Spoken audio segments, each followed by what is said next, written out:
Olá, turma. Hoje vamos falar um pouquinho sobre o jogo Street Fighter, falar também sobre alguns rótulos que a gente sofre na nossa categoria e também falar um pouco sobre o sistema, o que é que ocorre quando gera esses rótulos pejorativos. O Street Fighter surgiu em 1987, atualmente faz 33 anos. Eu acho que todos nós jogamos um pouquinho, que é muito divertido, né, Street Fighter. E ele teve muitas evoluções. É o que acontece, eu queria falar sobre alguns pontos específicos. Por exemplo, assim que ele iniciou, tinha um personagem do Ryu, ele era o principal personagem, e a pessoa só podia jogar com ele, sendo que ele era carregado de alguns símbolos ideológicos. O Ryu, ele é um karateka, né? Que é uma personalidade justamente do Japão, no qual foi criado o jogo. Além disso, ele usa uma faixa preta, simbolizando que ele é um karateka mestre naquela modalidade. Ele também usa umas bandagens, né, no braço, e isso tem um simbolismo muito forte para a cultura japonesa, pois pessoas que têm bandagem no braço mostram que estão passando por grandes dificuldades na sua família. E aí isso marca esse símbolo bem importante. Além disso, o uniforme do Ryu geralmente tem alguns rasgões, mostrando que ele faz treinos muito constante, muito forte e que ele é muito resistente. Além disso, ele também sempre está descalço, mostrando que ele não é apegado às coisas materiais e que ele valoriza muito o seu treino. Aí a gente pode fazer algumas comparações em relação a outros personagens. Por exemplo, tem o Guile, que ele é um exímio militar americano. E quando veio para o Brasil, tem um personagem que é bem simbólico, que é o Blanka. O Blanka é aquela figura de monstro verde. O que acontece? A história dele é bem interessante e um pouco pejorativa também. Ele sofreu um acidente de avião, caiu no Brasil.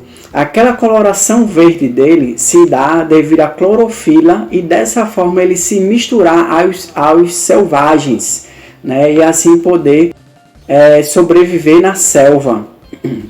Além disso, ele também tem um poder que é a eletricidade. Isso foi copiado justamente de um peixe no Amazonas, que é o peixe elétrico, o poraquê.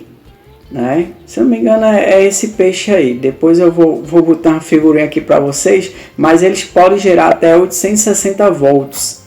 Além disso, ele tem um golpe, o Blanka, que vira uma bola e atinge o seu inimigo, mostrando que é um esporte muito valorizado no Brasil desde muito tempo. Como todo mundo sabe, a gente gosta muito de jogar bola. Mas o que acontece? Se você for pegar a figura do Ryu, a figura do Guile ou outros personagens e comparar a figura do Blanka, que representa o Brasil, é uma figura totalmente pejorativa. E a sociedade brasileira ela é vista lá fora como um país subdesenvolvido e dentro desse país subdesenvolvido, N situações colocando a gente numa situação de submissão. E a gente sabe que isso aí não é verdade, porque a gente sabe que aqui tem uma educação que está em crescimento, tem pessoas altamente capacitadas, mas o termo pejorativo rotulado prejudica bastante uma sociedade. Aí, em virtude disso, eu quero pegar essa situação do Street Fighter e trazer um pouco para os rótulos, que é os rótulos que nós vivemos. Por exemplo, na questão da evolução, surgiu a nossa profissão primeiro através da figura do carrasco. A figura do carrasco ele tinha o papel de matar pessoas e ele ganhou um notório destaque quando ele fez a crucificação do Jesus Cristo. Após isso teve uma evolução que foi criado os carcereiros. De certa forma foi importante porque deu a ele a responsabilidade de cuidar daqueles internos. Posteriormente evoluiu para agentes penitenciários, deixando uma situação maior de leques, né, de trabalho dos agentes penitenciários. E agora a gente está tendo um reconhecimento de se tornar policiais penais. Já está no rol do artigo 144 na lei federal. Falta a gente pegar essa situação e transformar na esfera estadual através da nossa proposta de emenda, para a gente ser inserido também como policial penal do estado do Ceará. O porquê isso é importante? Porque a gente passa a quebrar rótulos. A gente é muito estigmatizado por duas situações. Quais são elas? Todo mundo deve comentar isso com vocês. Um é a corrupção. Todo amigo seu faz, como é que entra aquele celular lá nas unidades? E o outro é a tortura. Ou as duas coisas. A gente é visto como torturador e corrupto. Coisa que a gente sabe que não somos. Claro, todo lugar tem uma laranja podre. Sendo que o que acontece? Quando essa laranja podre é pega, existe uma exposição muito grande na imprensa, nas redes sociais, e aí isso mina toda a situação de crescimento da nossa categoria, e fica esse rótulo pejorativo perante a sociedade, que para desconstruir isso demora bastante, tem que ter muito empenho, tanto do governo, tanto como do sindicato, quanto dos próprios policiais penais, para desmistificar e mostrar a verdade através da imprensa.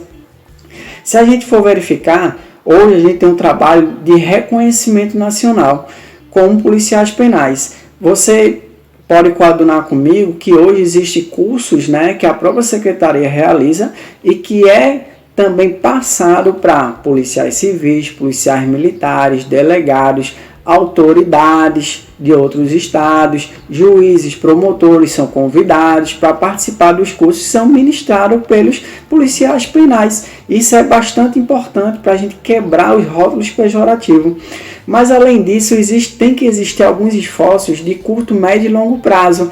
A gente tem que visitar escolas, fazer seminário, reportar os jornais, as coisas positivas que a gente vem atuando.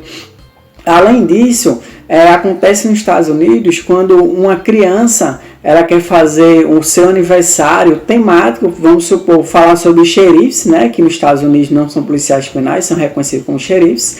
Eles levam para lá alguns veículos, alguns fardamentos, algumas armas, vão explicar e dão de graça uma festinha com bolo temático, os personagens a caráter. E isso ajuda a desmistificar todo aquele receio do que é a atividade do policial penal.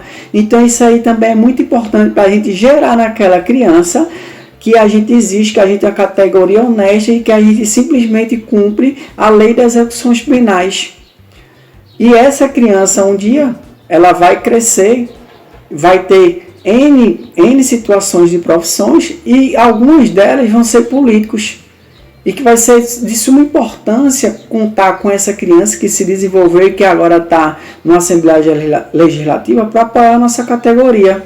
Ou seja, existe aí um trabalho para quebrar esses rótulos de formiguinha, que tem que ser feito constantemente e sempre. Visita aos parlamentares constantemente, está na mídia mostrando coisas positivas constantemente, está visitando faculdades explicando o que é o nosso trabalho. Para vocês terem ideia da nossa importância, hoje a gente tem policiais penais que são médicos, que são engenheiros, administradores, formado em direito com OAB, tem também físico, tem pessoas com 2, 3 graduações, pós-mestrado, que já morou fora do país inclusive.